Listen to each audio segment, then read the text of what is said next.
और देश के तमाम लोगों से मैं फिर से कह रहा हूं, वो चाहे सदस्य हो चाहे ना हो, किसी भी तरह से उन ओपीएस के लिए परेशान हो या ओपीएस के समर्थक हो, पूरे देश के लोगों से मैं कहता हूं थोड़ी अपनी सक्रियता बढ़ाइए। जो भी आपने इस आंदोलन को योगदान दिया है उसमें थोड़ा सा वृद्धि कर लीजिए, ये मौका अच्छा है।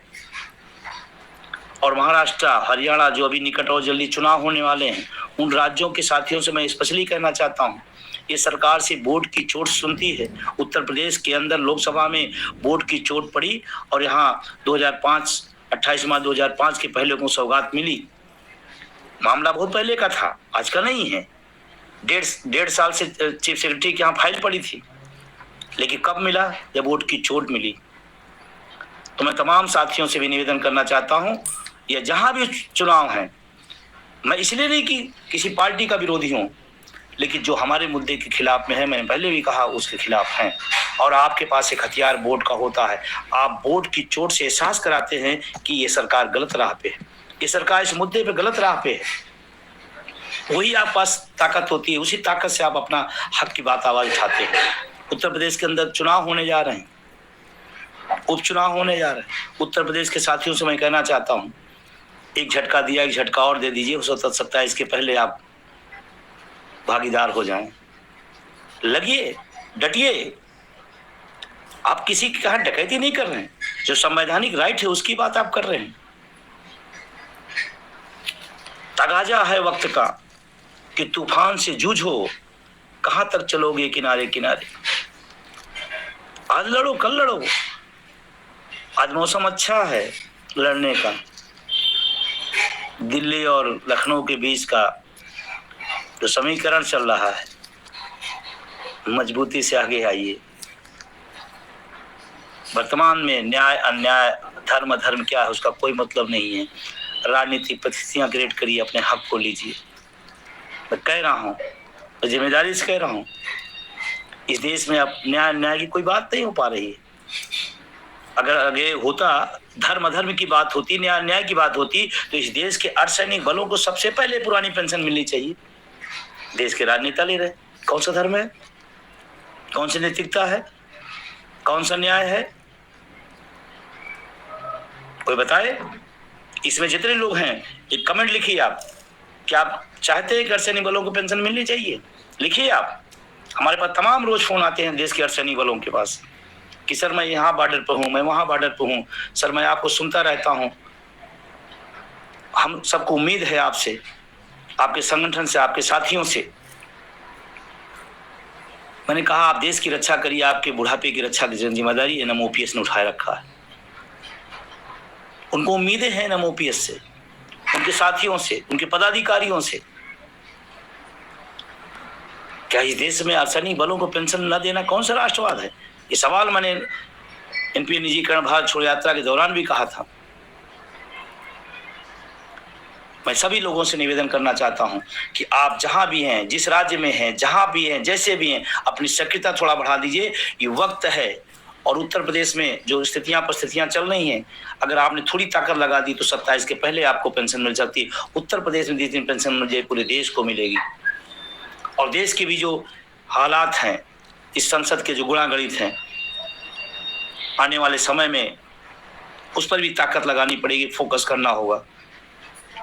बस साथियों से इतना निवेदन करता हूं, तमाम तरह के संगठन चल रहे हैं, तमाम तरह के लोग इधर उधर की बातें, और एक बार परख लिया, 2 बार परख लिया, 4 बार परख लिया, कितनी बार एक स्वर में, एक आवाज में खड़े हो जाइए एनएम ओपीएस के साथ। मैं आपसे कह रहा हूं कि 18वीं लोकसभा के चौखट से ओपीएस निकलेगी, इसी लोकसभा की चौखट से।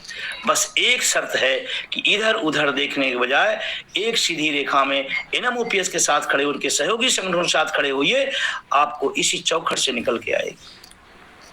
जिन राज्यों में चुनाव, मैं उन साथियों से कहना चाहता हूं, चोट मारो वोट की, आपको तो मिलेगा मिलेगा, देश के लिए रास्ता खुलेगा। और एक निवेदन और, लिखा करिए थोड़ा अपने मुद्दे के पक्ष में, अपने आंदोलन के पक्ष में, अपने संगठन के पक्ष में लिखिए। अब लिखे पढ़े लिखे लोग हैं, लिखा पढ़ा करिए। कोई चीज आए अच्छी लगे, सही लगे, उसको शेयर करिए और लोगों को पहुंचाइए। अब ये जो आपकी बात हमारी हो रही लाइव, इसको कितने लोगों तक पहुंचा सकते हैं आप? एक धूम मच सकती है। सारे लोग, सारे ग्रुपों पर, सारे लोगों तक शेयर करिए, कमेंट करिए, सब्सक्राइब कराइए। आवाज दूर तक पहुंचे, आवाज मजबूती से पहुंचे।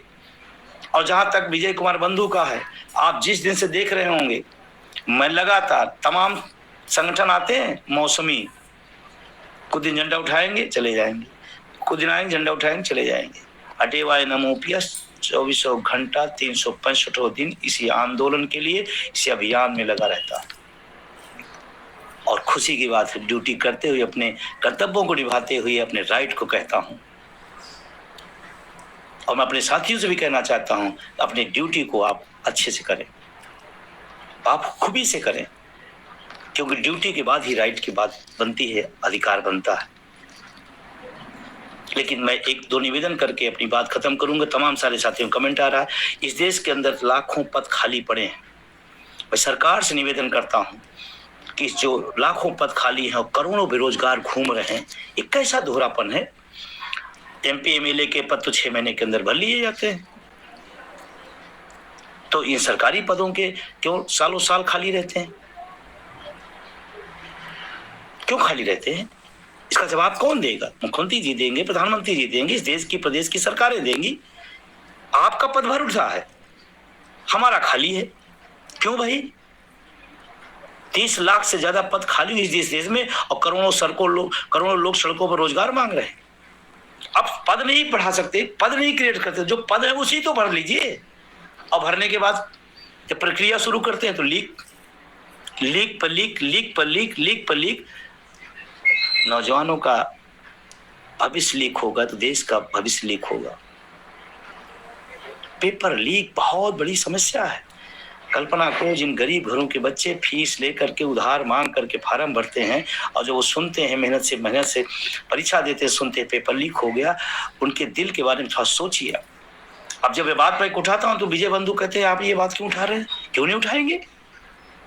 अरे हमारा भाई है, हम इतने स्वार्थी नहीं है कि हमें पेंशन मिल जाए या हमारा मुद्दा हल हो गया तो हमसे कोई लेना देना ना हो, ऐसा नहीं। वो बेरोजगार भाई है हमारा, और जब पद खाली है तो क्यों नहीं भरे जा रहे? और इसके पीछे भी आपको बता दें, इस आंदोलन की ताकत है। जितने पद खाली है सब भर लिए जाए, ये आंदोलन कहां जाएगा?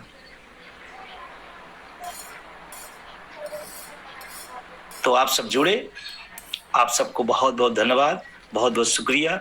लेकिन पुनः निवेदन है कि सोशल मीडिया की ताकत बनाइए, और तमाम दिन भर आप सोशल मीडिया पर जुड़े रहते हैं, अपने हकों के लिए जुड़िए, अपने हकों पर बोलिए, अपने हकों पर लिखिए, अपने हकों को शेयर करिए। ये रील, वो रील, इधर की चीजें उधर चीजें, कई कई घंटे लोग बिताते मैं देखता हूं, और पूरे दिन भी एक लाइन ओपीएस के बारे में नहीं लिखते हैं। तो आपका भविष्य है, आपके आने वाली पीढ़ी का। जैसे कुछ लोग अपने बच्चों को पढ़ा रहे हैं, अच्छी फीस दे रहे हैं, और नौकरी कहां पाएगा? आउटसोर्सिंग संविदा में 5,000 7,000 में। तो आपको जरूरत नहीं कि आपको इस आवाज को और बुलंद करिए, इस आवाज में आवाज मिलाने की।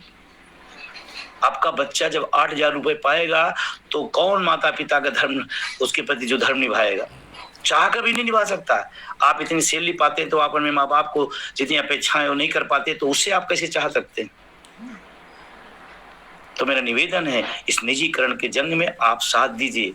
और मैं उत्तर प्रदेश के तमाम उन साथियों से अपील करता हूं कि अभी जो 15 जुलाई से सदस्यता सहयोग जागरूकता अभियान चल रहा है, उसमें बढ़ चढ़ के हिस्सा लें। एक एक ऑफिस, एक एक स्कूल, एक एक जगह जहां अपनी बात रखें, पंपलेट दें, लोगों को जोड़ें, लोगों को बताएं, और अधिक से अधिक लोगों को सदस्यता दिलाएं, जिससे संगठन मजबूत हो। और कोई बात, आंदोलन संगठन तभी मजबूत होगा जब सदस्य संख्या बढ़ेगी, उनका जुड़ाव और लगाव बढ़ेगा, उनको लगेगा कि कुछ हो रहा है, उनको लगेगा कि हाँ कोई लड़ रहा है, उनको लगेगा कि हमारी आवाज उठाई जा रही है।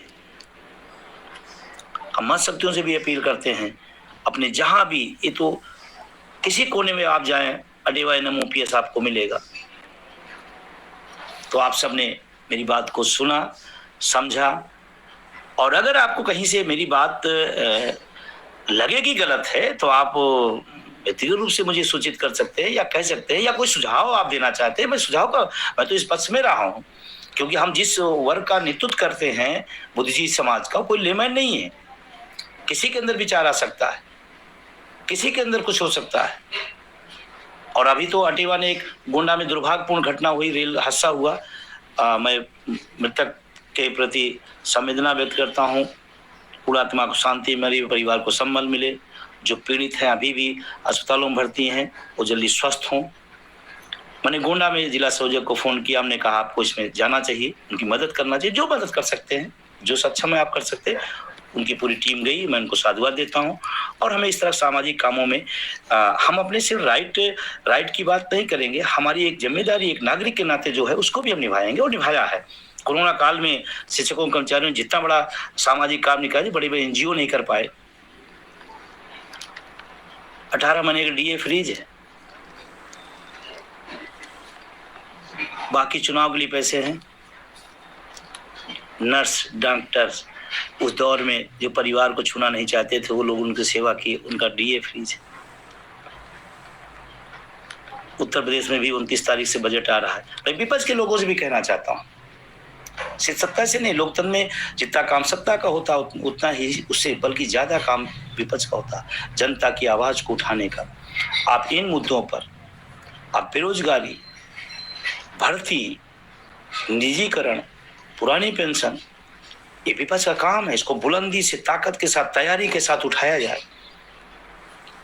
जनता सत्ता को भी देखती है, विपक्ष के लोगों जो नुमाइंदे भेजे गए उनको भी देखती है। यूं ही ना आप लगे कि मैं तो सत्ता में नहीं हूं, लेकिन आपका जो धर्म है, आपका जो कर्म है, आप उसको करिए, आवाज बनिए। और पिछले सदन में मैं गया था, संसद में तमाम सारे सत्ता हो विपक्ष हो, तमाम नेताओं से मैंने मिला, मैंने निवेदन किया, मैंने सत्ता से कहा इसको लागू करिए, विपक्ष से कहा ये आवाज उठाइए। और खुशी है कि तमाम सारे राजनीतिक दलों ने इसको उठाया भी, तमाम सारे राजनेताओं ने, तमाम सारे माननीय सांसदों ने हमारे मुद्दे को उठाया है। मैं उनको शुक्रिया अदा करता हूँ, तहे दिल से शुक्रिया अदा करता हूँ।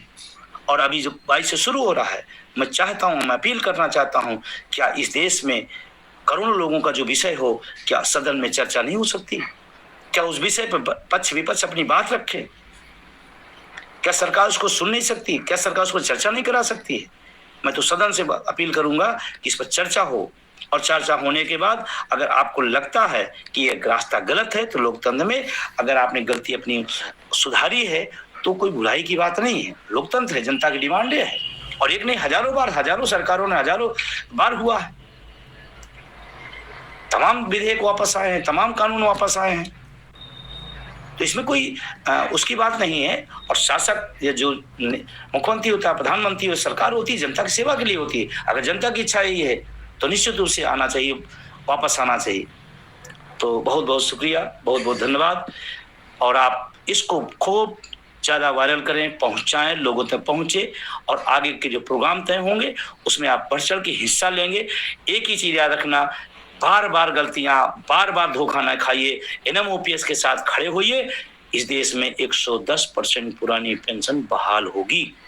और हमने कभी संशोधन की बात सोचा है, ना संशोधन की बात करूंगा, सिर्फ और सिर्फ ओपीएस। तो सचेत रहें, सतर्क रहें, और अपने सोशल मीडिया की ताकत को बढ़ाएं। इसी के साथ बहुत बहुत शुक्रिया, बहुत बहुत धन्यवाद सबका।